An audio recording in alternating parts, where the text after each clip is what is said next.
Guys, আমরা আপনাদের সামনে নিয়ে চলে এসেছি 5টা বেসিক কোশ্চেন এন্ড অ্যান্সার, যেটা কি সবাই জানা উচিত। তো চলুন টাইম না বরবাদ করতে হয়ে আমরা ডাইরেক্ট চলে যাব কোশ্চেন এন্ড অ্যান্সারের দিকে। আমাদের ভারতের রাজধানীর নাম কি? আমি এই প্রশ্নের উত্তরটা জানি ম্যাডাম, এটার উত্তর হবে দিল্লি। ভারতের জাতীয় পশু কি? ভারতের জাতীয় পশু হলো রয়্যাল বেঙ্গল টাইগার।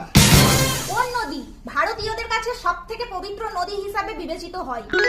সব থেকে পবিত্র নদী হলো নদী গঙ্গা, গঙ্গা মা। ভারতের প্রথম রাষ্ট্রপতি মিন্স প্রেসিডেন্ট কে ছিলেন? ভারতের প্রথম রাষ্ট্রপতি, the first president of India was doctor Rajendra Prasad. ভারতের সরকারি মুদ্রার নাম কি? আর এই কোশ্চেনটার অ্যান্সার কে না জানে? প্রত্যেকটা ইন্ডিয়ান এই কোশ্চেনটার অ্যান্সার জানে, যেটা হলো রুপাইয়া, রুপিস।